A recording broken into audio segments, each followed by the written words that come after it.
दिसतोय परक्याचा,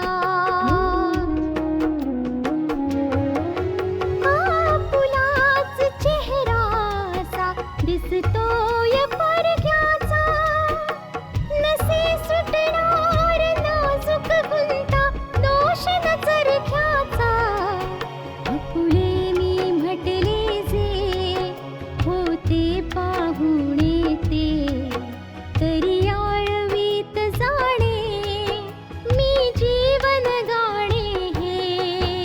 रेखा ही भाग्याची, रेखा ही भाग्याची, रेखा ही भाग्याची, रेखा ही भाग्याची.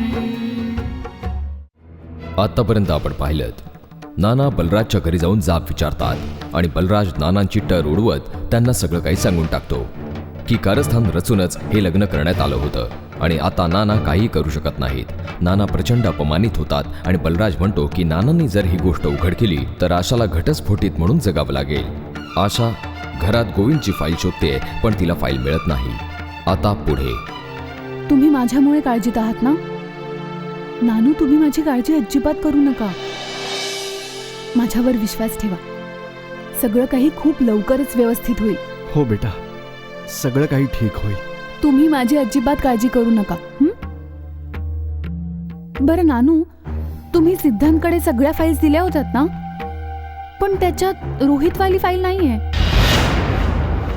तिकडेच तर राहिली नाही ना ती? नाही बेटा, मी तर सगळ्या फाईल सिद्धांतालाच दिलेल्या होत्या. तू शोध तिथेच कुठेतरी ठेवली असेल ग, किंवा मग सिद्धांतालाच विचार ना, त्याने कुठेतरी दुसरीकडे ठेवली असेल. हो नानू, मी सिद्धांतला विचारते. तुम्ही स्वतःची काळजी घ्या. सुखी राहा बेटा. समजलं, मला सगळं काही समजलं. सिद्धांत जाणून बुजून त्या फाईल्स माझ्याकडून घेऊन गेला जेणेकरून गोविंदची फाईल तो गायब करू शकेल. नाही आशा बेटा, आता ती फाईल तुला कधीच मिळणार नाही. किती आणि कशा प्रकारे फसवणूक करतायत हे लोक, किती किती प्रकारे आपलं बनवून आपल्याच माणसांना दगा देत आहेत, विश्वासघात करतायत. हे नाही समजत आहे त्यांना की एखाद्याचं मन दुखावणं किती वाईट गोष्ट आहे. काय जमाना आलाय, काय वेळ आली आहे आता.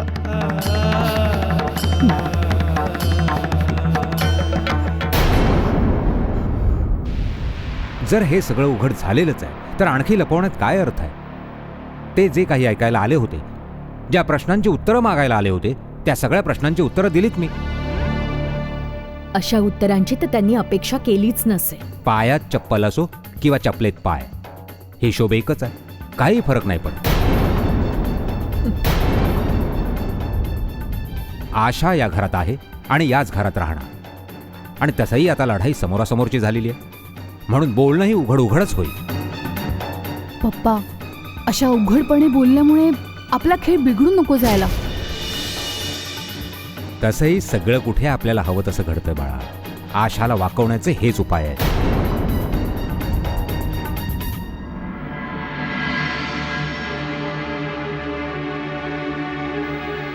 सिद्धांत, तू नानूंकडून ज्या फाईल्स घेऊन आला होतास त्यापैकी एक फाईल मिळत नाही.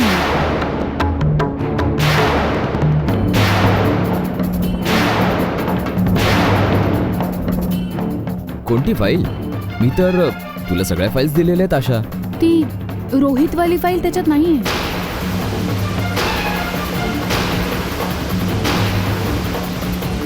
मी नानूंना फोन केला होता, ते म्हणाले त्यांनी सगळ्या फाईल्स तुला दिलेल्या आहेत.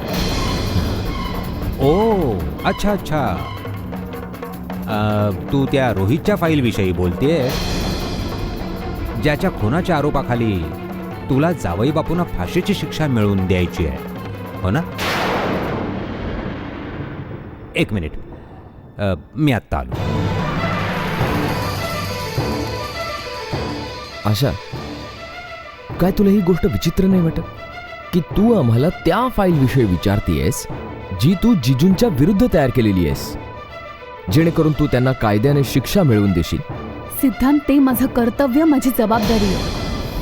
सुनेचं कर्तव्य आणि जबाबदारी सगळं विसरलीस, पण हे कर्तव्य तुझ्या लक्षात आहे.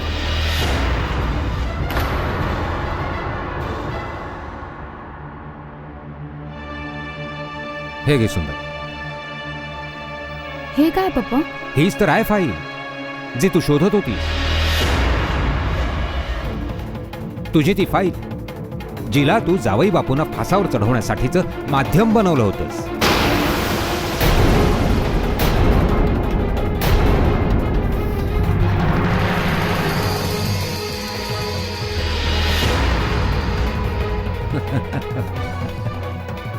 फाईलची बिचारीची तर चिता जळली. अस्थी कुठे गेल्या काही माहित नाही, पण राख कुठे विसर्जित करायची? हं?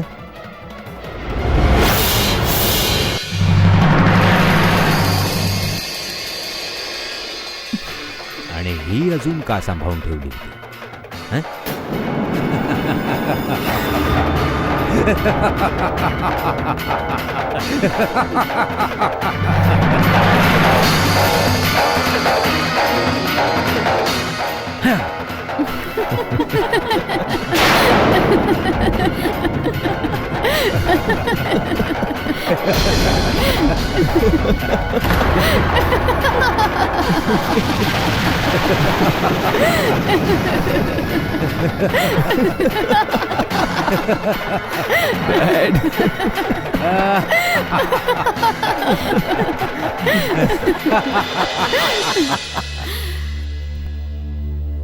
बाबा, बाबा प्लीज. नाना प्लीज सांभाळा ना स्वतःला. कसं सांभाळू बेटा मी स्वतःला? कसं सांभाळू? जी वीज माझ्यावरती कोसळली त्याची जाणीव फक्त मलाच होऊ शकते. आपण आशाचं आयुष्य पुन्हा मार्गी लावायला निघालो होतो आणि आपण आशाचं आयुष्य उद्ध्वस्त करून टाकलंय. तिला कुठे आणून उभं केलंय आपण आता? बाबा, आपल्याकडून अजाणतेपणी चूक होऊन गेलीये. नाही कामिनी, अजाणतेपणी चूक झालेली नाही. ही एक पद्धतशीर रचलेली चाल आहे. आपल्या मार्गात एक असं जाळं विणलं गेलंय ज्यात आशा आणि आपण सगळेच गुरफटलोय. काय? हो आंटीजी, आपण हे समजू नाही शकलो आणि आशाचं लग्न आपण त्या घरात करून दिलं. खरं तर हे एक विचारपूर्वक रचलेलं षडयंत्र होतं. कुणाच्या मनात तरी येईल का की हा सगळा एक डाव होता म्हणून?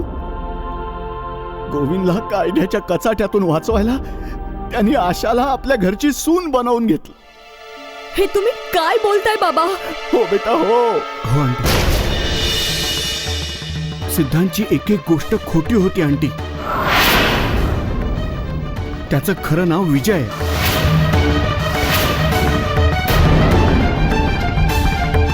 आणि तो आशा बरोबर ज्युनियर कॉलेजमध्ये कधी नव्हताच नाही. म्हणजे ज्या प्रश्नांची उत्तरं आपण शोधत होतो त्याचं उत्तर हे आहे? हो बेटा. सोहनलाल आणि गायत्री असं समजतात की पल्लवीला ती चिठ्ठी आपणच पाठवली होती. आणि सत्य तर हे आहे की ती चिठ्ठी सिद्धांतने पल्लवीला पाठवली होती जेणेकरून ती त्या दिवशी बंगळुरूमध्ये असावी. कारण सिद्धांत आणि पल्लवी एकमेकांवर प्रेम करतात आणि सिद्धांताला हे व्हायला नको होतं की तो कधीही पल्लवीच्या समोर येईल. बाबा, एवढं सगळं घडून गेलं बाबा. या लोकांना धडा शिकवण्यासाठी आता आपल्याला काहीतरी पावलं नक्कीच उचलायला हवी आहेत. आता मी त्यांना दाखवते की षडयंत्राला उत्तर कसं देतात. नाही कामिनी, नाही, असं नको करूस. सगळं काही कळल्यानंतर सुद्धा तुमची अशी इच्छा आहे का की आपण चुपचाप बसून राहायचं? त्या लोकांनी आपल्या आशाचं आयुष्य उद्ध्वस्त करून टाकलं आहे बाबा. पण बेटा, आपण काहीही केलं तरी आशाचं आयुष्य पुन्हा मार्गावर येऊ शकत नाही. बेटा, अशी घाईघाईत पावलं उचलायची काहीच गरज नाहीये. आता ह्या बाबतीत आशालाच निर्णय घ्यायचा. भगवंतालाच माहित की काय होणार. आशा सिद्धांतची पत्नी झालेली आहे आणि दुसरीकडे पल्लवी सिद्धांतच्या प्रेमात वेडी होऊन गेलेली.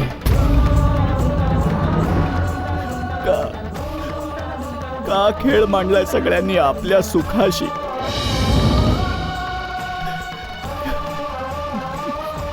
का खेळ मांडलाय? रेखा ही भाग्याची.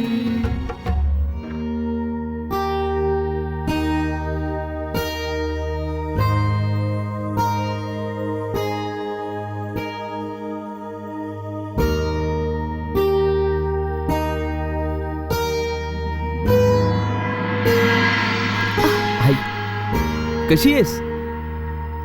ठीक आहे. अरे, कसला विचार करतेस?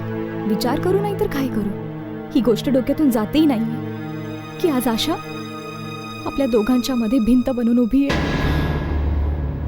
पल्लवी, ती भिंत मी लवकरच पाडून टाकणार आहे, पण अट ही आहे की तुला कोणत्याही परिस्थितीत मला साथ द्यावी लागेल. जर मला तुला साथ द्यायची नसती तर आत्ता या क्षणी मी तुझ्याबरोबर नसते. आणि माहितीये, सोहन काकांना ही गोष्ट अजिबात आवडत नाही. फक्त मावशीमुळे मला परमिशन मिळाली आहे की मी तुला भेटू शकेन. पण विजय, तुला आता सगळ्यांच्या समोर हे सिद्ध करावं लागेल की तू माझ्यावर किती प्रेम करतोस. तुझं म्हणणं बरोबर आहे पल्लवी. परिस्थितीच अशी निर्माण झाली की माझं प्रेम सिद्ध करण्यासाठी मला एक लढाई लढावी लागेल, आणि ही लढाई मी जरूर लढेन. पण विजय, तू या सगळ्या गोष्टी मला लग्नाच्या आधी सांगितल्या असत्यास तर आज आशा तुझी पत्नी होऊन तुझ्या घरात नसती आणि ना तुझी पत्नी असण्याचा अधिकार दाखवू शकली असती. पल्लवी, आशाला सुद्धा हे माहिती आहे की तिला हा अधिकार जबरदस्ती मिळवून दिलेला आहे, आणि हा अधिकार तिच्याकडे जास्त दिवस नाही राहणार. अरे, आता सोड ना त्या सगळ्या गोष्टी, काहीतरी प्रेमाचं बोलूया का?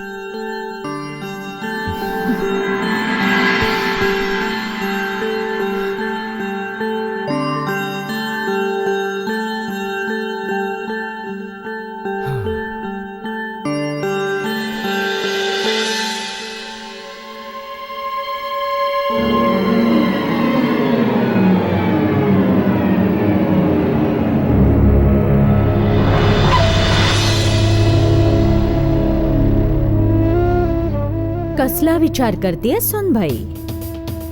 विचार करायला अजूनही काही शिल्लक आहे का? मम्मी, आता हे सगळं विचारून काय फायदा आहे?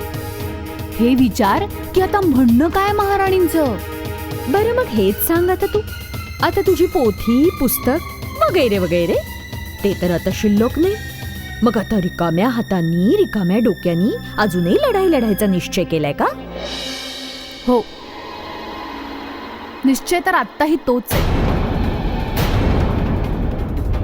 तुम्ही मला नाही ओळखत, पण एकदा तुम्ही तुमच्या जावई बापूंना विचारलं असतात ना, तर त्यांनी तुम्हाला नक्कीच सांगितलं असतं की माझा निश्चय इतका कमकुवत नसतो की अशा तऱ्हेने मोडून जाईल. वाह, काय तोरा आहे सुनबाईचा. सुंभ जळला तरी पीळ गेला नाहीये. असंच असतं मम्मी, आणि असंच होत राहील. सुंभ जळून जातो पण पीळ नाही जात. आणि यापुढे कायम असंच होत राहील. वा, तोरा तर बघा महाराणींचा. अजूनही ही खोटी आशा बाळगू नये की गोविंदला शिक्षा मिळवूनच दे. हो, जो संकल्प मी केलेला आहे तो तर मी नक्कीच पूर्ण करेन. आणि राहिला प्रश्न फाईलचा, तर ती फाईल मी स्वतः तयार केली होती माझ्या डोक्याने. जे माझ्या डोक्यात आहे ते तर तुम्ही पुसू शकत नाही. हां, काही काळासाठी परमेश्वराने माझी स्मृती जरूर नाहीशी केली होती, पण आता ती परत आली. मग तुम्ही माझी एक फाईल जाळून टाकल्यामुळे माझं ध्येय संपून जाऊ शकत नाही.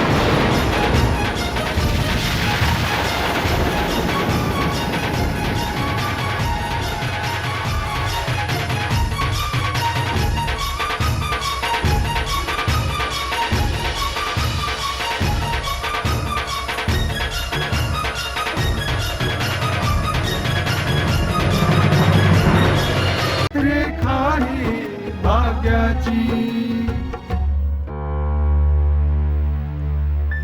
पल्लवी, इतके दिवस आपण एकमेकांपासून दूर होतो, तेव्हाही इतकी बेचैनी नव्हती जितकी आज वाटते. हो, कारण त्यावेळी आपल्याला वेगळं व्हायची भीती नव्हती. आपल्यामध्ये दुसरं कोणी नव्हतं. पण आज आपल्यामध्ये कोणीतरी आलंय म्हणूनच ही बेचैनी. पण असं तर नाही की आपल्याला दूर व्हावं लागेल.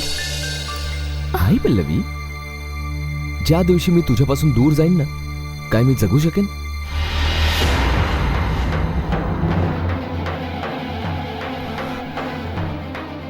नाही पल्लवी, मी माझं आयुष्य तुझ्या नावे केलेलं आहे. मी जगेन तर तुझ्यासोबतच, नाही तर मग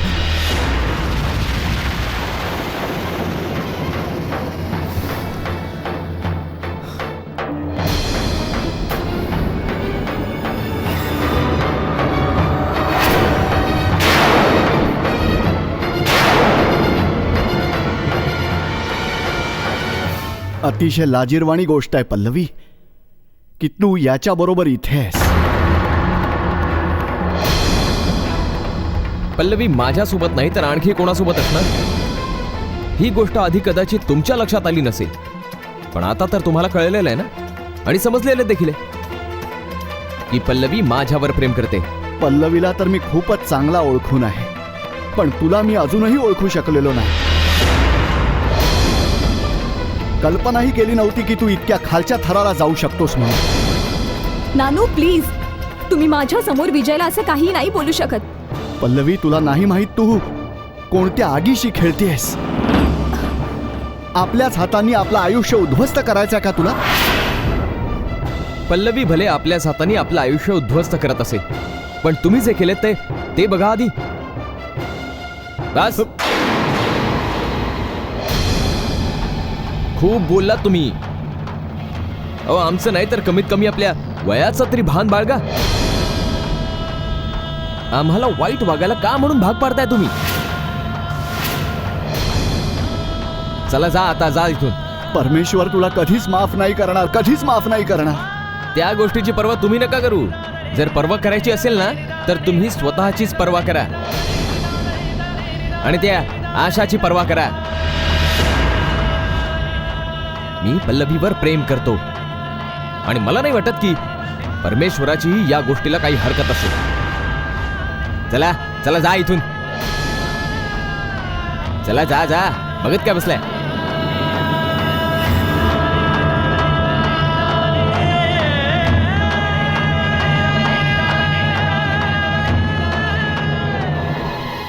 अशा लोकांचं बोलणं जास्त ऐकून नाही घ्यायचं. जर मी यांना थांबवलं नसतं ना, तर काय काय माहिती काय काय बोलले असते. हो, पण विजय, आपल्याला एकमेकांसोबत बघून नानू नक्कीच ही गोष्ट सोहन काकांना सांगतील. नानूंना आशाची फार काळजी आहे ना. रेखा ही भाग्याची. कसा आहे सोहनलाल?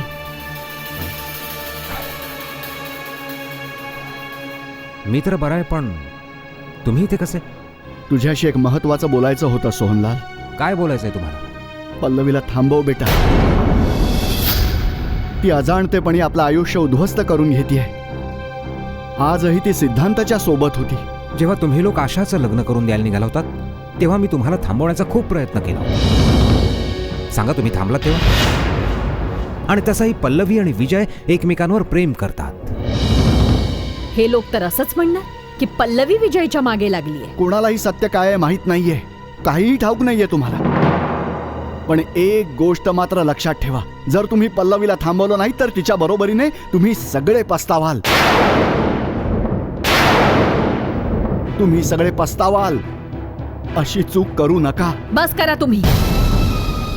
या घरात विजय किंवा पल्लवीच्या विरुद्ध काही ऐकून घेतलं जाणार नाही. तुम्ही एक गोष्ट नेहमी लक्षात ठेवा, पल्लवीला विजयपासून कोणीही वेगळं करू शकत नाही.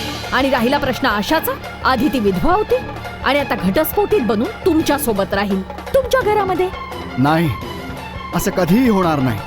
असं अजिबात नाही होणार. जर तुम्हाला असं वाटत असेल की विजय आणि आशाचा घटस्फोट होईल, तर मी असं अजिबात होऊ देणार नाही. लक्षात ठेवा, कधीही नाही होऊ देणार.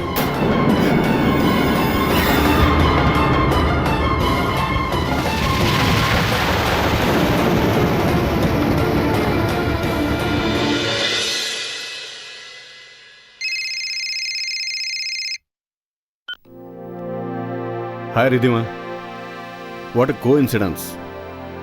मी आत्ता तुझीच आठवण काढत होतो आणि बघ, तुझा फोन आलाच. दूर राहून फक्त आठवणच काढता येऊ शकते. इथे मी तुझी आठवण काढत असते आणि तिथे तू माझ्या आठवणीत हरवलेला असतेस. हो ग, आता मी काय करू. आता तुझ्यापासून दूर राहणं हा माझा नाईलाज आहे. नाहीतर मी तुला एकटीला सोडून कधीच आलो नसतो.